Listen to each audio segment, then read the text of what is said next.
एक नई कहानी में आप सभी का स्वागत है। कहानी को पूरी सुने, कहानी में अंत तक बने रहें। यह कहानी एक इंसानियत को शर्मसार कर देने वाली कहानी है, जिसमें एक छोटी सी बच्ची की कहानी है। तो इस कहानी को सुनिए और आप जान जाएंगे कि मैं किस बारे में कहना चाहती हूँ। तो चलिए बिना देरी किए कहानी की शुरुआत करते हैं। जनवरी 2014 को मुरादाबाद जिले के गुरेठा गांव में दो व्यक्ति पहुंचे। उनमें से एक की गोद में एक बच्चा था। वह बोला, तीर्थाकर महावीर मेडिकल कॉलेज में मेरी पत्नी ने एक बेटी को जन्म दिया था। बच्ची मर गई है, अब इसे दफनाना है। दफनाने के लिए हमें फावड़ा चाहिए। हमें शमशान बता दो, इस बच्ची को हम वहाँ दफना देंगे। ऐसे दुख में लोग हर तरह से सहयोग करने की कोशिश करते हैं, इसलिए फावड़ा आदि लेकर गांव के कई लोग उन दोनों के साथ गांव के पास ही बहने वाली गांगन नदी की ओर चल दिए। गांव का एक आदमी दुकान से बच्ची के लिए कफन भी खरीद लाया। गागन नदी के आसपास के गांव के लोग अपने प्रियजनों का अंतिम संस्कार नदी के किनारे स्थित शमशान में करते थे, इसलिए वे बच्ची को कफन में लपेटकर नदी की तरफ चल दिए। नदी किनारे पहुंचकर गांव के एक आदमी ने बच्ची की लाश को दफनाने के लिए गड्ढा भी खोद दिया। वह उसे दफनाने ही वाले थे कि उसी समय बच्ची के रोने लगी। बच्ची के रोने की आवाज़ सुनकर गांव वाले चौंक गए, क्योंकि उस बच्ची को तो उन दोनों लोगों ने मरा हुआ बताया था। बच्ची के जीवित होने पर उसके पिता और साथ आए युवक को खुश होना चाहिए था, लेकिन वो घबरा रहे थे। उनके चेहरे देखकर गांव वालों को शक हो गया। वे समझ गए कि कुछ न कुछ गड़बड़ ज़रूर है, लिहाजा उन्होंने उन दोनों को घेर लिया और हकीकत जानने की कोशिश करने लगे। लेकिन वे यही कहते रहे कि डॉक्टर ने बच्ची को मृत बताया था, इसके बाद ही तो वे उसे दफनाने के लिए आए थे। यह बात गांव वालों के गले में नहीं उतर रही थी। शोर शराबा सुनकर आसपास के खेतों में काम करने वाले लोग भी वहां पहुंच गए। भीड़ बढ़ती देखकर वे दोनों वहां से भागने का मौका ढूंढने लगे। लोगों ने उन्हें दबोच लिया और उसी समय पाकवड़ा थाने में फ़ोन कर दिया। सूचना पाकर थाना प्रभारी तेजेंद्र यादव सब इंस्पेक्टर सहदेव सिंह के साथ शमशान घाट पहुंच गए। उन्होंने दोनों लोगों से पूछताछ की तो एक ने अपना नाम राजेश और दूसरे ने दिनेश बताया। उन्होंने जब बच्ची को देखा कि वह तो जीवित है, वह 5-6 दिनों की लग रही थी। पता चला कि वह राजेश की बेटी है और दूसरा युवक उसका साला है। पास में ही तीर्थकर महावीर मेडिकल कॉलेज था। पुलिस ने उस बच्ची को अविलंब मेडिकल कॉलेज में भर्ती करवा दिया, जिससे उसकी जान बच सके। डॉक्टरों ने जब उस बच्ची को देखा तो वे चौंक गए, क्योंकि वह बच्ची वहीं पैदा हुई थी और उसकी माँ उस समय वहीं भर्ती थी। डॉक्टरों ने पुलिस को बताया कि बच्ची को उसका पिता राजेश जीवित अवस्था में ही ले गया था। उस बच्ची के मरने का तो सवाल ही नहीं है। मामला गंभीर लग रहा था, इसलिए थाना प्रभारी ने यह सूचना नगर पुलिस अधीक्षक महेंद्र यादव को दी। उधर डॉक्टरों ने भी बच्ची को आईसीयू में भर्ती करके इलाज करना शुरू कर दिया। नगर पुलिस अधीक्षक महेंद्र भी थाना पाकबड़ा पहुँच गए।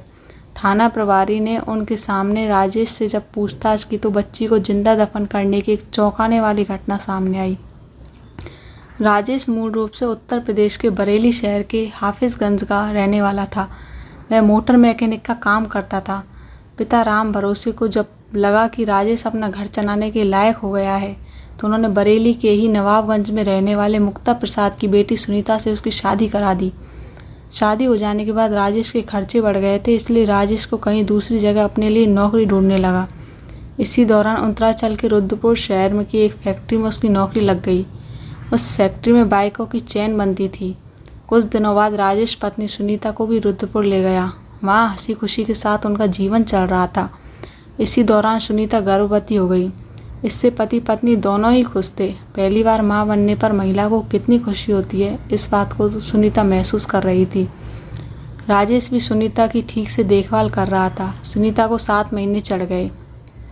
अब सुनीता को कुछ परेशानी होने लगी थी, क्योंकि डॉक्टर ने भी सुनीता को कुछ एहतियात बरतने की हिदायत दे रखी थी। सावधानी बरतने के बाद भी अचानक एक दिन सुनीता को प्रसव पीड़ा हुई। जिस डॉक्टर से सुनीता का इलाज चल रहा था, राजेश पत्नी को तुरंत उसी डॉक्टर के पास ले गया। सुनीता का चेकअप करने के बाद डॉक्टर ने स्थिति गंभीर बताई, क्योंकि सुनीता के पेट में 7 महीने का बच्चा था। यदि वह 8-8.5 महीने से ऊपर का होता तो डिलीवरी कराई जा सकती थी। समय से 2 महीने पहले डिलीवरी कराना उस डॉक्टर की नज़रों में मुनासिब नहीं था। ऐसी हालत में सुनीता को किसी अस्पताल या नर्सिंग होम में ले जाना ज़रूरी था। रुद्रपुर में कई नर्सिंग होम ऐसे थे जहां सुनीता को ले जाया जा सकता था, लेकिन वे महंगे होने की वजह से राजेश के बजट से बाहर थे। लिहाजा वह अपनी पत्नी को लेकर मुरादाबाद आ गया और उसे तीर्थकर महावीर यूनिवर्सिटी के मेडिकल कॉलेज में भर्ती करवा दिया। वहाँ जनवरी 4, 2014 को सुनीता ने एक बेटी को जन्म दिया। बच्ची 7 महीने में पैदा हुई थी, इसलिए वह बेहद कमज़ोर थी। उसे इनक्यूबेटर में रखा जाना बहुत ज़रूरी था, लेकिन मेडिकल कॉलेज में जो इनक्यूबेटर थे उनमें पहले से ही दूसरे बच्चे रखे हुए थे। ऐसी स्थिति में मेडिकल कॉलेज के joint director doctor Vipin Kumar Jain ने राजेश को सलाह दी कि वह अपनी बच्ची को किसी अन्य नर्सिंग होम या अस्पताल में ले जाए या फिर दिल्ली ले जाए, क्योंकि बच्ची की हालत ठीक नहीं है। उधर इतनी कमज़ोर बच्ची को देखकर वार्ड में भर्ती मरीजों के तीमारदारों ने राजेश के मुंह पर ही कह दिया कि ये बच्ची नहीं बचेगी और यदि बच भी गई तो पूरी ज़िंदगी अपंग रहेगी। लेकिन राजेश ने उनकी बातों पर ज़्यादा ध्यान नहीं दिया। बेटी की जान बचाने के लिए राजेश उसे लेकर मुरादाबाद के साईं अस्पताल पहुंचा। राजेश के साथ उसका साला दिनेश भी था। साईं अस्पताल में बच्ची को भर्ती करने से पहले 10,000 रुपये जमा कराने को कहा। उसके पास उस समय इतने रुपए नहीं थे। राजेश ने अस्पताल कर्मियों से कहा कि वह पैसे बाद में जमा करा देगा, पहले बेटी का इलाज तो शुरू करो, लेकिन उसके अनुरोध को उन्होंने अनसुना कर दिया। राजेश की बेटी को हर हाल में बचाना चाहता था, इसलिए उसने अपने कई सगे संबंधी और रिश्तेदारों को फ़ोन कर अपनी स्थिति बताई और उनसे पैसे मांगे, लेकिन किसी ने भी उसकी सहायता करने के बजाय कोई ना कोई बहाना बनाकर मना कर दिया। राजेश बहुत परेशान हो गया। ऐसी हालत में उसकी समझ में नहीं आ रहा था कि वह क्या करे।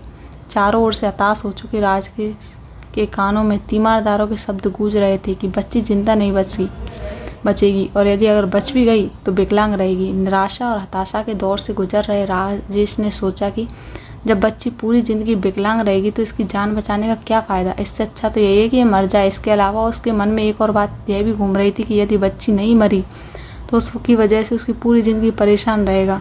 लिहाजा उसने बेटी को ख़त्म करने की सोची। इस बारे में उसने अपने साले दिनेश से बात की तो उसने भी जीजा कि हाँ मैं हाँ मिलाती हूँ 6 दिन की बच्ची को ख़त्म करने को कह दिया। वैसे यहाँ एक बात बताना ज़रूरी है कि राजेश की नीयत बेटी की हत्या करने की नहीं थी, बल्कि वह तो उसकी सुरक्षा के लिए मेडिकल कॉलेज लाया था और मेडिकल कॉलेज के डॉक्टर के कहने पर ही बेटी को लेकर वह कई अस्पतालों में घूमा भी। मजबूरी यह थी कि इलाज के लिए उसके पास पैसे नहीं थे और जिन संबंधी और रिश्तेदारों से उसने मदद की गुहार लगाई उन्होंने भी मुंह मोड़ लिया था, जिस वजह से निराश और हताश हो चुका था। अस्पताल में वार्ड में मरीजों के तीमारदारों ने बच्ची के बारे में गलत धारणा राजेश के मन में भर दी और इन्हीं धारणाओं ने उसे यमराज बनने के लिए मजबूर कर दिया। इन्हीं बातों ने उसकी संवेदनशीलता को हर लिया था। कहते हैं ना कि माँ का दूसरा रूप मामा भी होता है, लेकिन उस समय दिनेश का दिल भी नहीं पसीजा था। वह कंस मामा बन गया था। पिता से यमराज बनने के हालात राजेश के सामने चाहे जो भी रहे हो, लेकिन इसमें वह अकेला दोषी नहीं है। इस दोष में उन लोगों का भी है जिन्होंने उसे इस रास्ते पर जाने के लिए मजबूर किया। वह इतना संवेदनहीन हो गया कि जीवित बेटी को कब्र में रखते समय उसके हाथ तक नहीं कांपे। बेटियों पर खतरा लगातार बढ़ता ही जा रहा है। बेटी की चाहत में तमाम लोगों ने कोख में ही ख़त्म करा देते हैं। हम भले ही 21वीं सदी में पहुंचने की बात कर रहे हों, लेकिन सोच अभी भी वही पुरानी है। तभी तो भ्रूण हत्याओं में कमी नहीं आ रही। इसका उदाहरण यह है कि जहां सन 1990 में प्रति 1000 पुरुषों के अनुपात में 906 महिलाएं थी, सन 2005 में इतने ही पुरुषों के अनुपात में केवल 836 महिलाएं रह गई थी। बात 2014 की करें तो अब यह आंकड़ा 1000 पुरुषों पर 940 स्त्रियों का है। कह सकते हैं कि लोगों में काफ़ी हद तक जागृति आई है और भ्रूण हत्याओं का ग्राफ गिरा है। यह खुशी की बात है, लेकिन इस मामले को देखकर लगता है कि हमें अभी भी पुरुषों की सोच को बदलने की ज़रूरत है।